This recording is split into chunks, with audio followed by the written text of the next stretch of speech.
এরকম রেসপন্স পাচ্ছেন? সকাল থেকে ঘুরছেন? খুব ভালো, খুব। আসলে মানুষ তো দাঁড়িয়ে রয়েছে। এই পরিবর্তন তো ভারতীয় জনতা পার্টি চাওয়া নয়, এবারে তো লড়াই ভারতীয় জনতা পার্টি নয়, তৃণমূল ভার্সেস বাংলার মানুষ। বাংলার মানুষ চাইছে, যেমন 2011-তে হয়েছিল। 2011-তে মেশিনারিজ বামেদের ছিল, পুলিশ বামেদের ছিল, গুন্ডা বামেদের ছিল। তো তারপরেও এই পরিবর্তন হয়েছিল। আমরা যাদবপুরের মানুষ দেখেনি? গোলপাট টু গড়িয়া বিশাল র্যালি। আমরা কেউ ভেবেছিলাম সেই সময় এই ঘটনা ঘটতে পারে? মিছিলে হেঁটেছিল যারা, দেয়াল লিখেছিল যারা, তারা ভোট দিয়েছিল উল্টো দিকে। কারণ গণতন্ত্রের একেবারে সর্বনাশ হয়ে গেছিল, গণতন্ত্রের পুনঃপ্রতিষ্ঠার জন্য।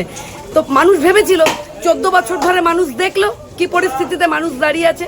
পেটে ভাত নেই, শিক্ষা নেই, স্বাস্থ্য নেই, গণতান্ত্রিকতা নেই, একেবারে নৈরাজ্য হয়ে গেছে পশ্চিমবঙ্গ। আমাদের একটা সুযোগ চাই কাজ করতে দিতে।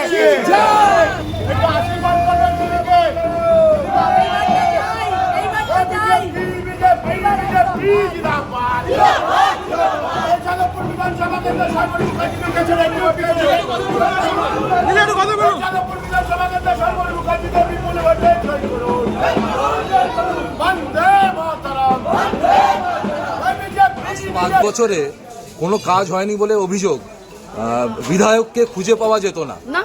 আপনি কি বলবেন? আপনি চলুন না আমার সঙ্গে, এই মানে 109 নম্বর ওয়ার্ডে চলুন না। আপনি শুধু ছিটকালিকাপুর চলুন, আপনি ডি ব্লক চলুন, আপনি বুদেরহাট চলুন, আপনি শহীদ স্মৃতি চলুন। একটু বৃষ্টি হলো হাঁটু অবধি জল। অথচ দেখুন পৌরমাতা হাতিবাড়ি বানিয়ে চলেছেন। এখন দেখুন, ওনারা ওনাদের মতন করে নিজেদের অর্থ বলে বলিয়ান করার জন্য ওনারা রাজনীতি করেন। আমরা দেশের কথা ভেবে রাজনীতি করি, আমরা জনগণের কথা ভেবে রাজনীতি করি। তাই আমাদের যশস্বী প্রধানমন্ত্রী বলেছেন, বাঁচতে চাই বিজেপি। তাই তো বাঁচতে কেনা চায়? বাঁচতে যদি কেউ না চাই তাহলে সে আবার তৃণমূল করবে, তৃণমূলের সমর্থন দেবে।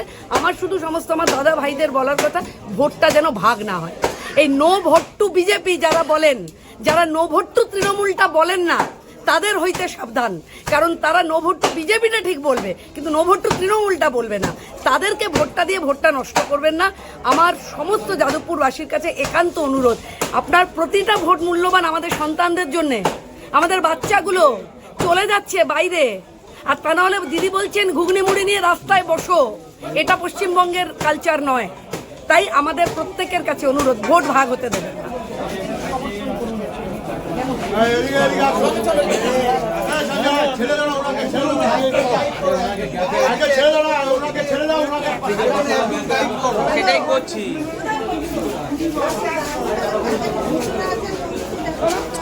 You are watching জয় বাংলা সংবাদ।